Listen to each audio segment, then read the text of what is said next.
This morning, let's break free from authoritarianism with the liberating side of meditation. Consider, if you will, yin and yang as seen from the philosophical perspective given to us by the author of the Tao Te Ching, Lao Tzu. What he calls yang and yin, we could describe as Darth Sidious versus Qui-Gon Jinn. Qui-Gon Jinn is, in The Phantom Menace, was portrayed as being flexible, loving, laid-back, egalitarian, lucid, cooperative, and kind. And especially in the comic books, we learned that Darth Sidious was rigid, fearful, controlling, elitist, cryptic, competitive, and cruel. There is a neurological bias for this. When our neurological activity is dominated by the neurological activity in our empathy center, the anterior cingulate gyrus, we tend to act more like Qui-Gon Jinn. When our neurological activity centers around our fear center under our brain, our amygdala, we tend to act more like Darth Sidious. This is a universal phenomenon. In the wonderful book, The New Human Rights Movement, peer-reviewed studies verify that whenever an entity experiences peril, it affects the behavior, the electrical behavior of their overall brain, bringing that electrical activity, the nexus of that electrical activity, down to the fear center, unleashing our inner Sith. When people who are defined by this are drawn to positions of power like June bugs drawn to a porch light, they are born to positions of power vocationally, recreationally, secularly, and the like, and religiously. We see this happen in Tantric Buddhism, notoriously in the Mahamudra and Mahasandhi movements. We see this in Zen. We see this in Tibet's flavor of Tantric Buddhism. But when we go back to the original source texts of Mahasandhi, Dzogchen, composed by Prahivajra, who became known in Tibet as Gaurab Dorje, we see it is enthusiastically egalitarian. In the contemporary practice of Dzogchen, if you're given instructions, it is meted out in incredibly small doses and terribly, terribly cryptic by people who are more interested in controlling their students and feeling superior to their students than actually causing their students to accomplish the path. Got my P words confused. So what happens is you have people whose primary goal is not the enlightenment of their students, the rapid enlightenment of students, but the long-term exploitation of their students, both financially and in terms of prestige.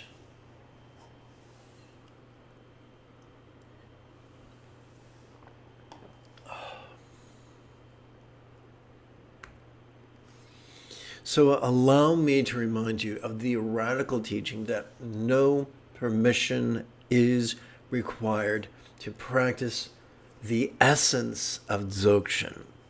The essence of Dzogchen is not Tokal. The essence of Dzogchen is not Tikle. The essence of Dzogchen is not mantras and bijas and visualizations. The essence of Dzogchen is not mucking about with our channels, winds, and drops and trying to contrive a sense of bliss. The essence of Dzogchen is Treksho. It's not a preliminary practice. It is a complete path unto itself that if practiced correctly, that if one gets used to it and grows comfortable with it, which can take as little as 3 months. After 3 months, you can have acclimated to sitting in meditation about for an hour, once every 12 hours or so. If you progress by 5 minutes a week, that's doable within 3 months. 3 months. So once you reach what I like to call cruising speed, once again, doesn't take a huge commitment, you can accomplish the path in as little as 7 years or 7 quarters or 7 months or 7 fortnights or 7 weeks, or even, and this is in the Buddha's original teachings, 7 days. And this is for everybody, not for the special elite. It's for everybody. And that is why the other lamas won't let me join in all the Rinpoche games. So what is this mysterious technique? I'm going to explain it to you right now. You sit in an empowered posture. As you breathe in, every time we breathe in, we are wired to effortlessly access our sympathetic nervous system, demonstrated on the left-hand side of the screen. Every time we do that, our sympathetic nervous system has evolved specifically not for active concentration, but for its opposite, which is simply awareness, practiced vulnerably, passively, viscerally, and randomly. But we can notice all sorts of things, what some people call the play of mind. And how does mind play? Mind plays perceptually, allowing us to notice sights, sensations, flavors, scents. Sights, sounds, sensations, flavors, scents, and the like, including emotions, intentions, thoughts, memories, and imaginings. This begs the question, what do we do with that which we notice? Simple. Every time, where's my cursor? Every time we exhale, we are wired to automatically access our parasympathetic nervous system, which has evolved to mentally release as it physically relaxes. We don't have to force noticing. We don't have to force release. Now, you might say, if this is automatic, if this is wired into various portions of our spinal cord, then why meditate at all? Simple. Evolution is a messy proposition. We did not evolve for peace or fulfillment. We evolved to simply live long enough to reproduce. That is how evolution works. It's clunky, but there you go.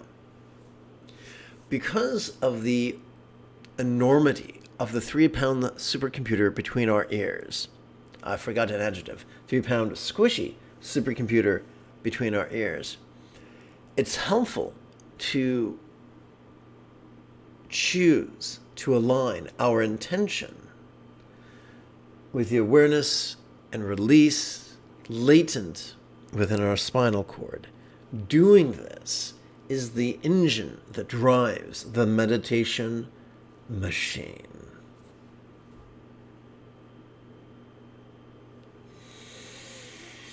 I look forward to chanting with you and meditating with you this morning in about 1 minute.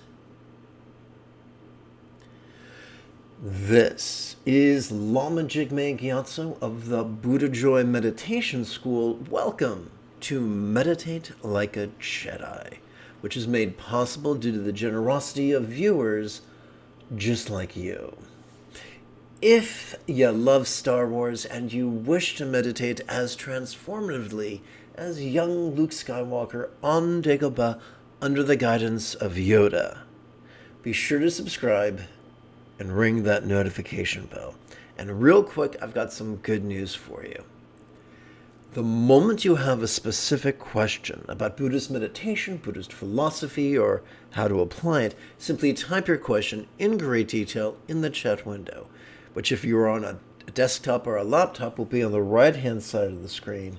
And if you are on a handheld device, it'll be on the bottom side of the screen. Well, I think I have dotted my I's and crossed my T's. So together as a team, let's chant. Oh, what am I looking for? Here we go. Let's chant the Friday morning excerpt of the final meditation manual composed by the great Tibetan yogi Dzogchen Rinpoche, titled Heart Treasure of the Enlightened Ones. And don't be shy. If any of this is confusing, ask your question. To recognize all phenomena as being as non-graspable as a vast empty void is a crucial point of the view. Belief in the graspability of the so-called true and false is liberated into its own non-graspable nature. Free of the tyranny of grasping everything, the result of its samsara and hope for nirvana is like the continuum of the Dharmakaya's mastery of awareness and letting go. In the self-liberation of thoughts recite the six edible mantra.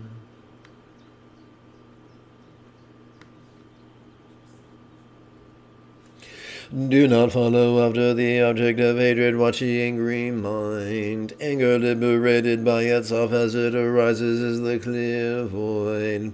The clear void is none other than mirror-like wisdom. In the self-liberation of hatred, recite the six edible mantra.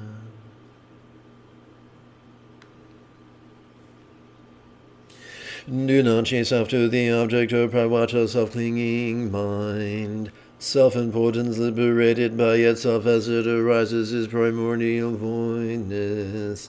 This primordial voidness is none other than the wisdom of essential sameness. In the self-liberation of pride, recite the six edible mantra.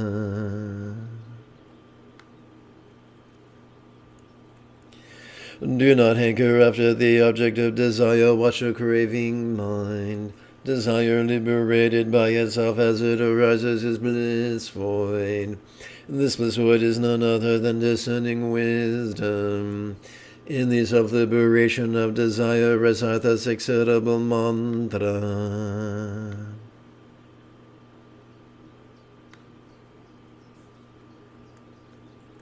Do not follow after the object of jealousy, watch a critical mind.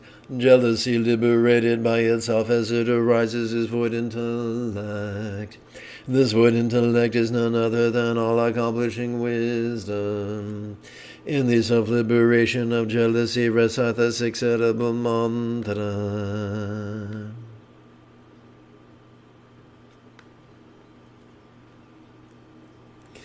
Do not just take for granted ideas forged by confusion. Look at the nature of clinging itself. The host of thoughts liberated by themselves as they arise or awareness void. This awareness void is none other than the wisdom of the absolute expanse. In the self-liberation of clinging, recite the six edible mantra. Okay, here we go. Gonna hit paste and gonna hit Control G and see if that does the deal. The deal is done. Okay, so what am I looking for? I'm going to click button 9.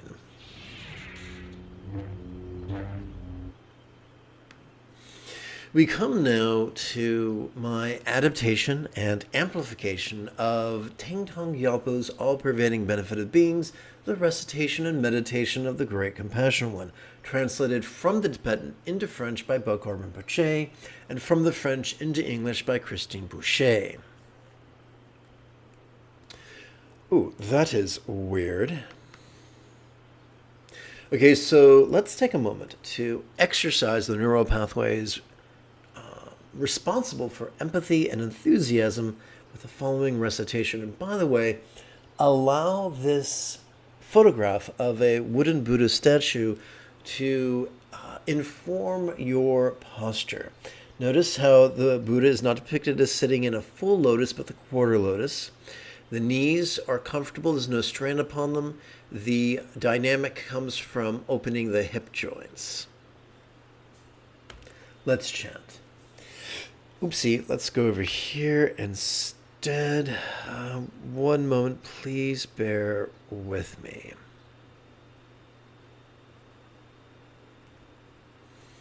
Let's see here. Please bear with me while I do the old open a Rooney. Going to core, going to secular, going to last night's text. 2, 3. Okay. Copy.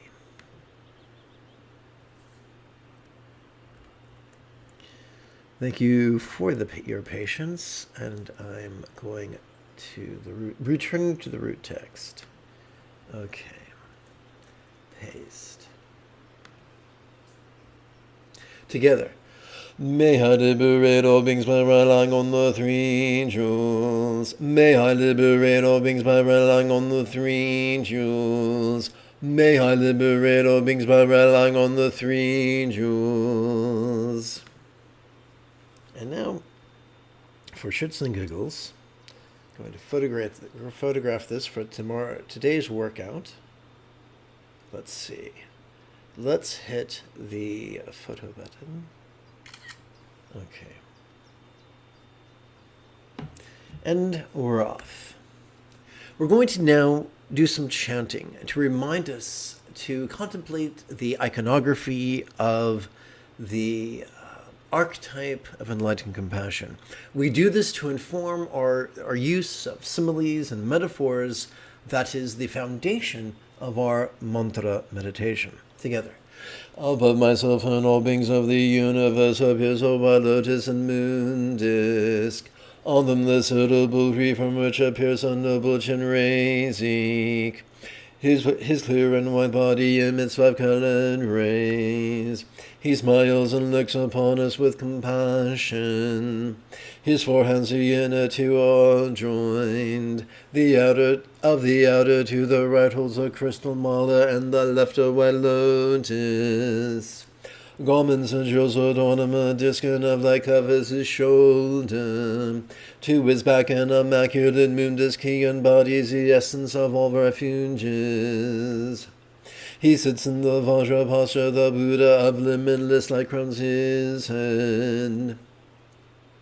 So what I like to do right now is perform geriatric step back squat thrust for aging fitness freaks while performing this recitation. You don't have to follow along physically if you don't want to, but it's fun if you want. So let's see. I'm going to click this button and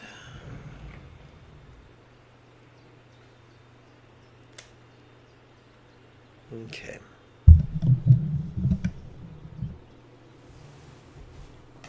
Oi.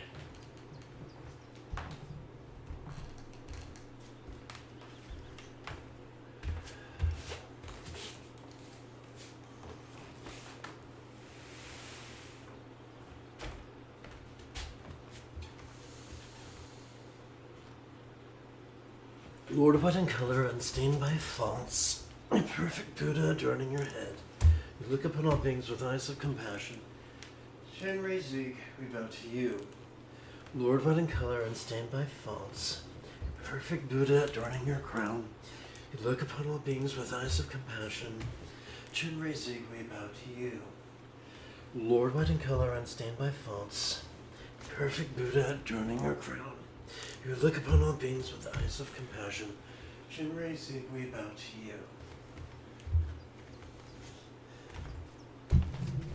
you. Oy vey.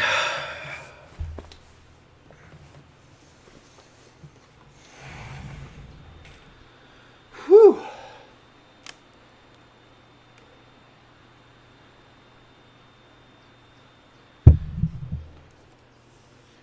L'chaim.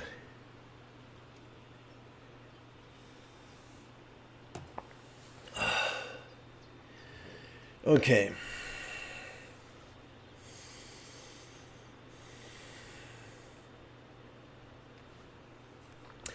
Let's continue. After reciting without distraction the body of the noble Chinrizic immense light, the light dissipates over experiences of comically impure appearances, jealousy, and erroneous understandings, pride, or in other words, competition and clinging. What's the difference between grasping and clinging? You grasp for something you do not yet possess. You cling to something you think you already do possess. May the outer world become as fortunate as a real or imagined pure land of bliss. With each inhalation may the body, speech, and mind of beings become as healthy, loving, and wise as the body, speech, and mind of the archetype Lord raising. So I'm going to do a quick edit. Please bear with me.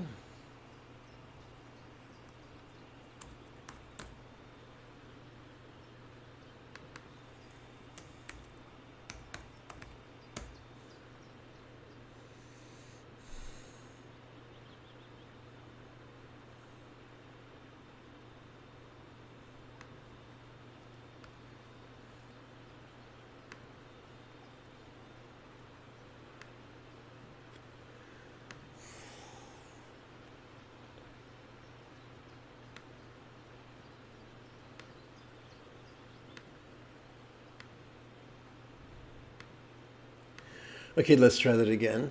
With each inhalation may the body, speech, and mind of beings become as healthy, peaceful, and joyful as the body, speech, and mind of the archetype good Lord raising. And go back a bit.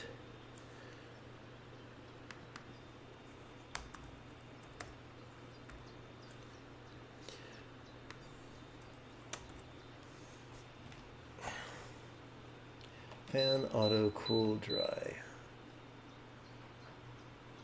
Heat, fan, auto, cool. Oh, that's what's happening. Fan, auto, cool, dry. Okay.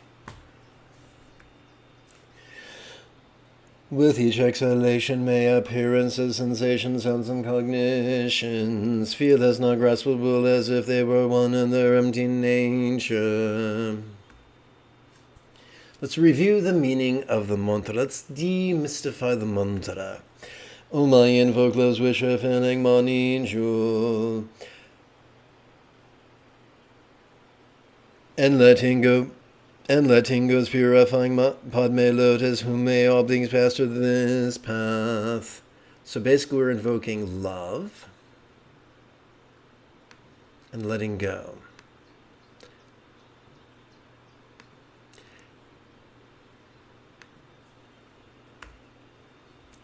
So now we come to that which is described sometimes as Tantra Mahamudra, other times as Tokal's leapfrog over our competitive tendencies. So what we're doing in Mahayoga is we're the sole purpose. So people in patriarchy would tell you that our job is to ignore all appearances and perform elaborate visualizations. However, that contradicts the first enlightenment factor, which is mindfulness. A minority of Dharma teachers will say that the purpose of Mahayoga is simple: to bring the four bases of mindfulness, the mental, the interpersonal, the physical, and the circumstantial, into the path of the two bodhicittas of love and letting go. That's it. We're just contemplating with mantras. We're just exercising the neural pathways that are indicated in the first two folds of the eightfold path: right view and right aspiration. Together. May each mind or citta be as joyful as the mind of a real or imagined Buddha. As we breathe in, we silently and mentally recite the essence of that wish, Buddha joy, for each mind. As we exhale, we silently and mentally recite the 6-syllable mantra. And by recite, I mean whisper it.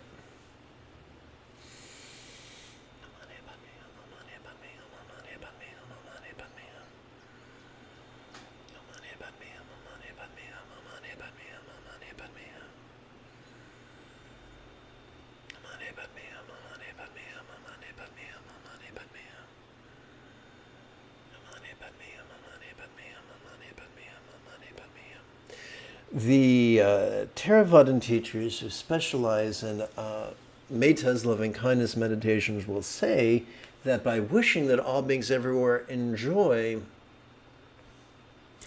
safety, health, harmony, and joy, we are setting them up with the preconditions necessary for successful meditation.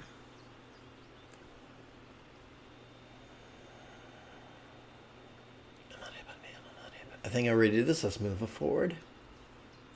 May whole relationships, communication, or speech be as peaceful as a real or imagined Buddha's voice and battle as by a full of Mahamantra.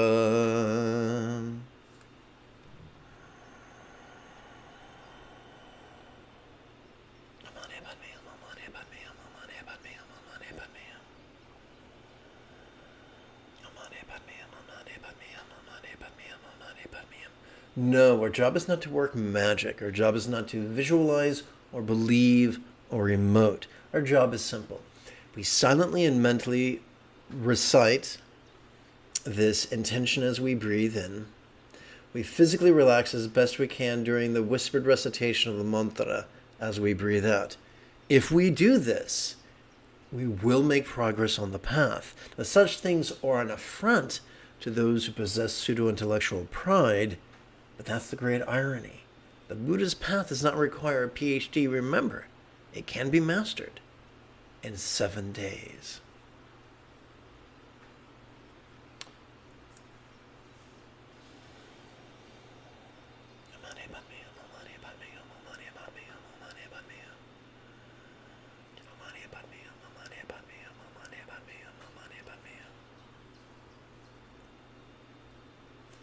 May each body of whom be as healthy as a real or imagined form or rupa of an enlightened archetype or yidam such as kind gaze.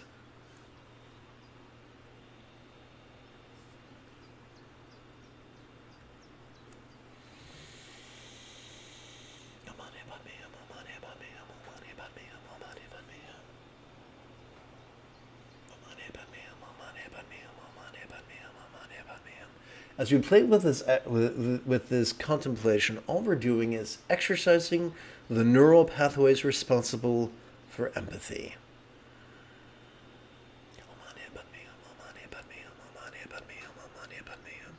In other words, our mirror neurons, including their hub.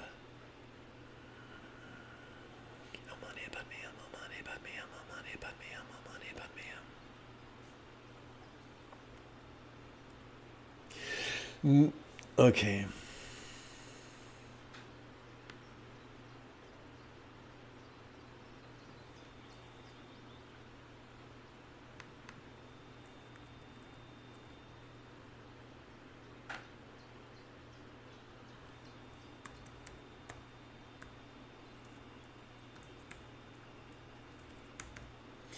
Now, you could understandably ask, why not aim for the stars? Because we're trying not to excite our craving and our avarice and aversion. We're trying to find the midpoint between that fundamental duality of hope and fear. May all circumstances or lots be as full of safety or safe as a real or imagined Buddha's paradise per land of Avanti.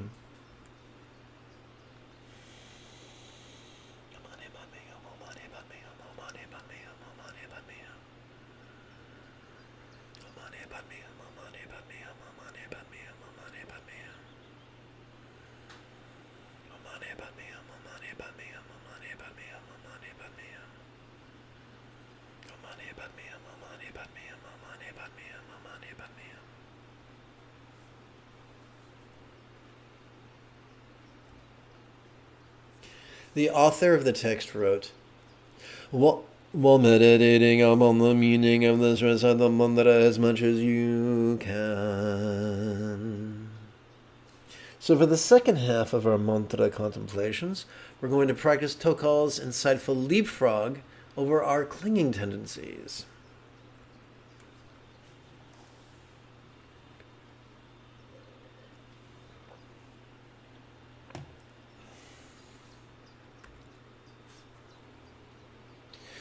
We're going to begin by reviewing the meaning of emptiness. As we relax into our exhalation, whatever we noticed during our previous inhalation could feel as non-graspable as a vast empty void. Like the illusion of the infinite azure sky on a beautiful cloudless morn, which, although compelling to the eye, is non-graspable to the hand.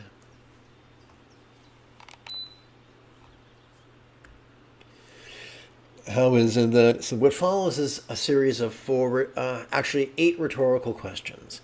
How is it that as we inhale, we could perceive our mind's functions quite clearly? Now, what functions are those? That would be perceptions of sights, sounds, sensations, flavors, scents, and the like, as well as emotion, intention, thought, memory, and imagining.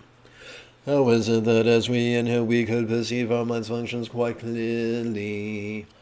Yet as we relax into our exhalation, they could feel as non-graspable as a Buddha's real or imagined mind comprised only of light.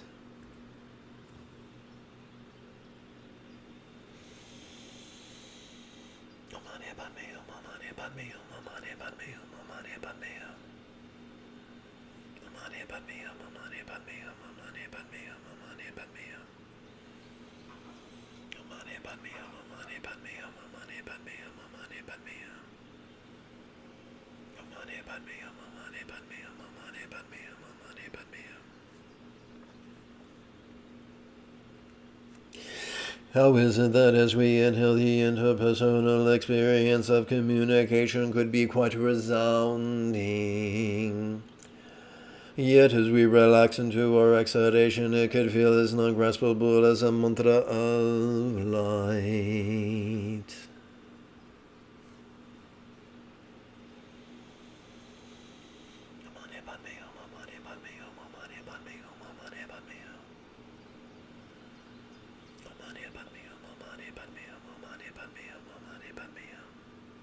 So here's the great irony. As we relax into the recitation of this mantra,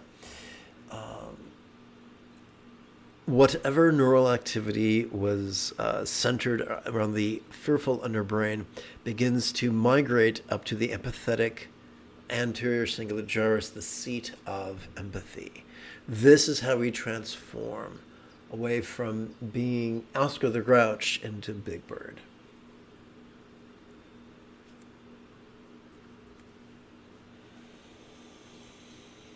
Or how to transform from being Darth Sidious into Qui-Gon Jinn.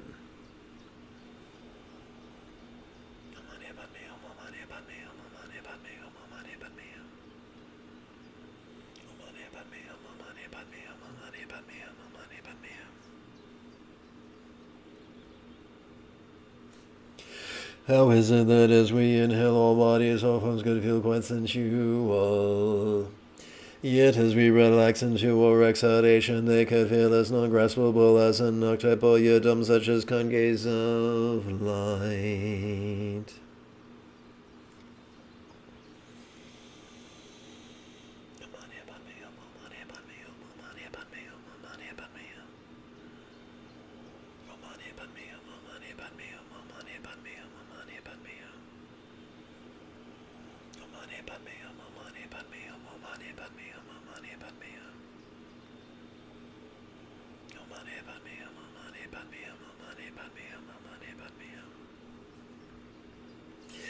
How is it that... Take 2. How is it that as we inhale, our circumstances could appear quite vivid? Yet as we relax into our exhalation, they could feel as non-graspable as a paradise, pure land or body of light.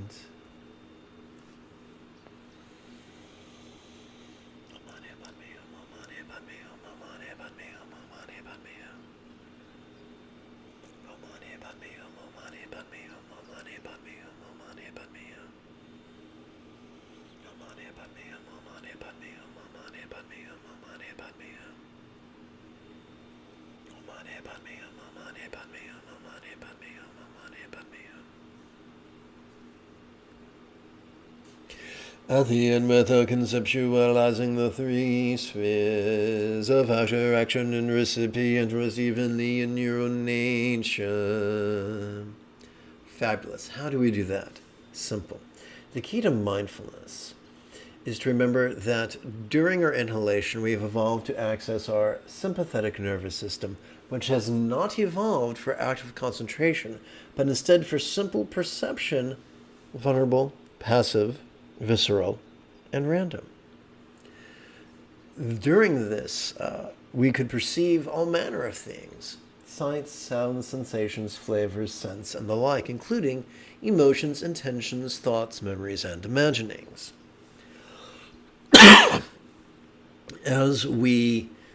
Then we come to meditation. As we relax into our exhalation, whatever we noticed during our previous inhalation could now feel as if it was as non-graspable as a vast, empty void. Therefore, to practice mindfulness, during our inhalation, we silently and mentally recite the demonstrative pronoun this. And to practice meditation, during each relaxing exhalation, we silently and mentally recite the metaphor void. Let's meditate. In the words of Bart Simpson, cowabunga.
That noise you hear in the background is my space heater I'm using to cook my back.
During the first collection of 20 sets of 17 rounds, our experience will be one of spontaneous energetic coalescence that some Tibetans call tigle and others call bindu mahamudra.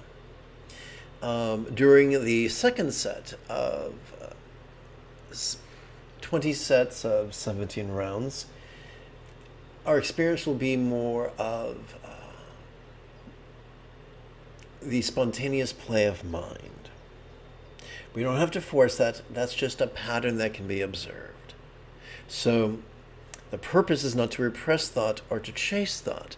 The purpose is to, as they say in golf, play it as it lays.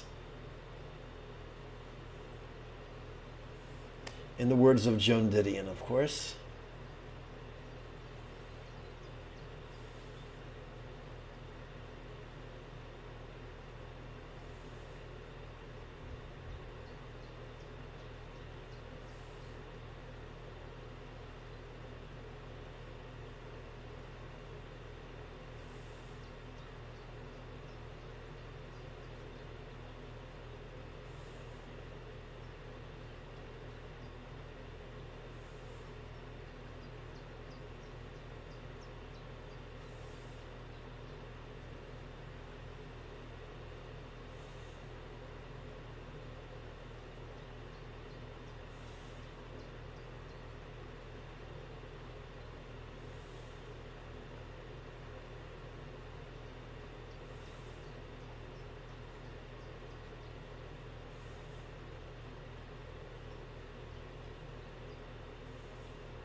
I check for questions approximately once every 8 minutes.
Welcome to this morning's group practice. If at any point you have a specific question about Buddhist meditation, Buddhist philosophy, or how to apply them, simply type your question in great detail in the chat window. If you're watching on a desktop or a laptop, that chat window will be on the right-hand side of the screen. If you're watching on a handheld device, that chat window will be below on the bottom end of the screen.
Welcome to this morning's group meditation. When you have a specific question about Buddhist meditation, Buddhist philosophy, or their application, simply type your question in great detail in the chat window. Remember to strike while the iron is hot. Don't wait.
Let us seal this meditation with a bit of chanting.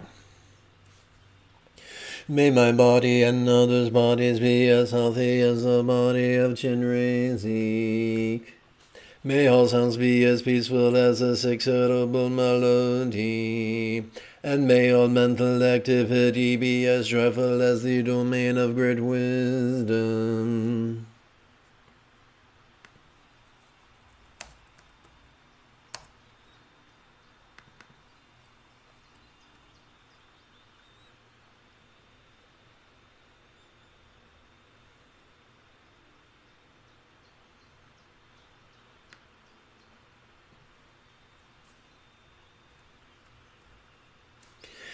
By the virtue of this practice, may I quickly master Chenrezig's enlightenment.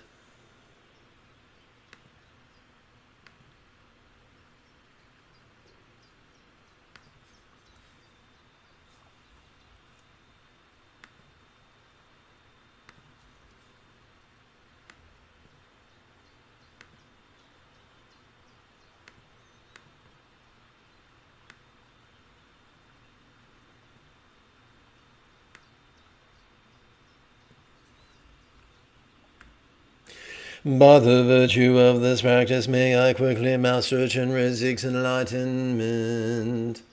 Then establish in this state the totality of beings.